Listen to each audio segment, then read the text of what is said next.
Good evening, Omaru, and Happy New Year. Happy New Year to you too. You should have brought a cocoa pod to come and say Happy New Year. But then again, we want to make sure we sell that the beans in that pot. So, okay.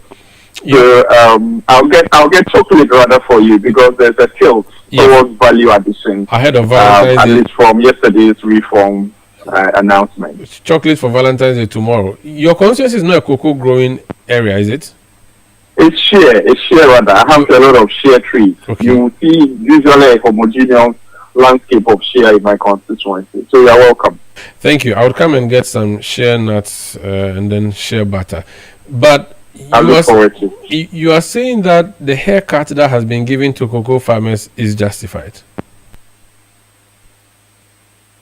Sorry, Omar, the haircut, I missed the last word. The haircut to cocoa farmers you are saying is justified? That's not a very nice way to put it. But what I intend communicating is that there's a context. And the context is that Ghana Cocoa Board has been doing under recoveries for some time now. At least the price of cocoa which was used, the projection that was used to set up was a World Bank price. I mean, the world market price, which was $7,800 per ton. Now, since then, there has been a downward slide of the international cocoa price. Now, this went down below $6,400 per ton. Now, $6,400 per ton is usually the cost price that cocoa boards tax the cocoa beans to Harbor. And so now, because prices have been coming down, we have prices currently as low as $3,800, $3,900 per ton. Ghana and Cote d'Ivoire are lucky that we have the LID, the living income differential of $400. That adds to it. So you get the price around $4,200 per ton. Now, it means that from that price set, and then what is currently happening, there has been an under recovery of almost $2,000 per every ton bought or sold from Ghana. And you know, that's a failure of the economy. You cannot continue to do that level of under recovery and not collapse your own economy. And so there has to be a rational decision. The rational decision is also based on data. The projection this year really is that we are projected to buy about 600,000 metric tons of cocoa beans.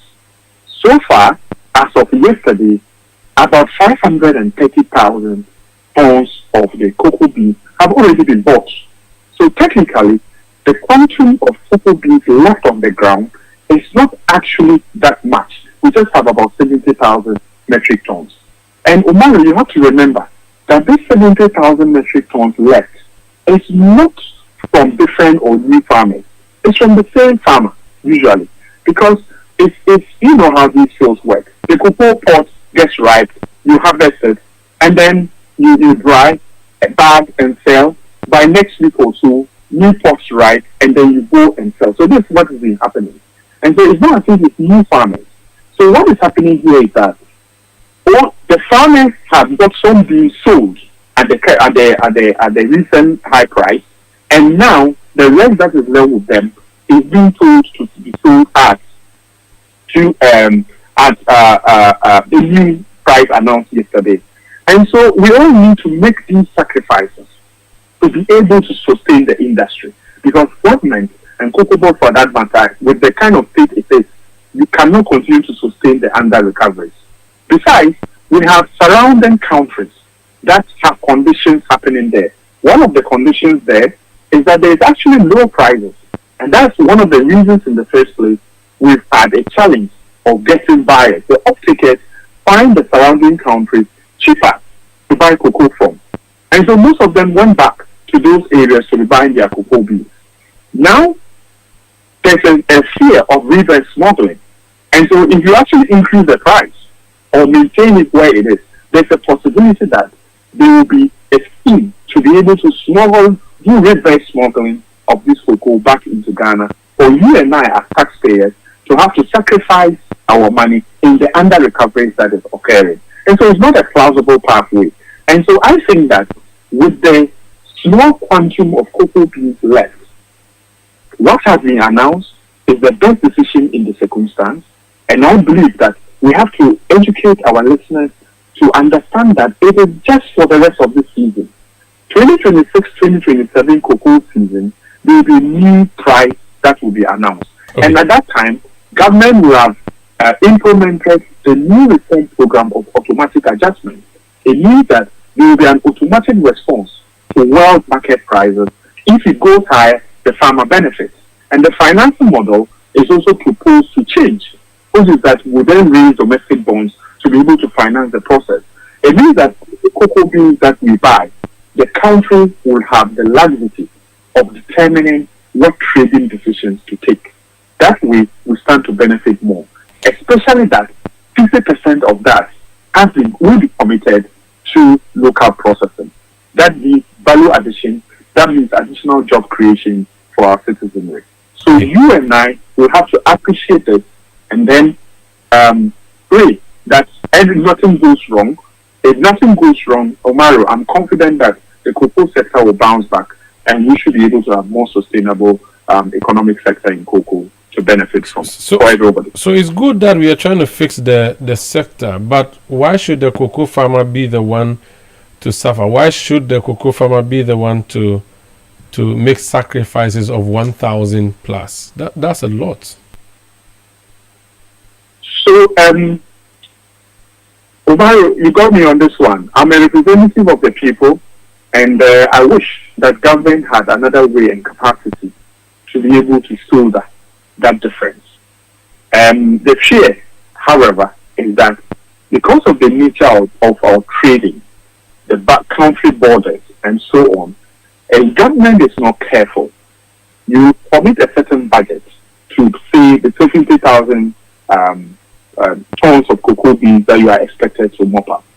And then you may end up, because that price is still good comparatively to our neighboring countries, you may have huge countries flooding in. And you know how our informal schemes operate. If you allow it like that to flood in, then you'll be sacrificing more of the taxpayers' money. And so in the circumstance, I think this is a plausible decision, and it's the little sacrifices we all have to make, including our cocoa farmers. A message has come through from Gabi that I want to read for you. Gabi says, I should ask you why cocoa board employees are not getting salary cuts. Why is it that it's the farmer who is getting the haircut? So again, it's technically not a haircut. I think it is in Christians a haircut to achieve some other ends. But I think the issue is larger than that. And Gabi knows this. We need cocoa sector to survive for sustainability of this country. You know that Gabi is aware that in the last, Omaro, just take a casual look at the Auditor General's report from 2017 up to date. Each year, the Auditor General has recorded a huge loss. 2017, it was about 160 million Ghana cedis. 2018, it was 78 million Ghana cedis. 2019, about 320. It's been like that going on. So this is a very mismanaged sector to the extent that by 2024, we could not raise a syndicated loan. And so, which otherwise have been practiced for the last 32 years. And so, please, it's no joke. And we have to accept that we need to take some drastic measures to be able to get the industry to survive. Okay. And so, it's not about the farmer getting haircut. It's about the little sacrifices in the circumstances to make sure that that industry survives. Thank you so much for speaking to us. Thank you, Omaro. That's Dr. Godfred Seidu Jasaw. He's chairman of the Food and Agriculture and as well as Cocoa Affairs Committee of Parliament. Fafa, what else do you have for us? Well, the Federation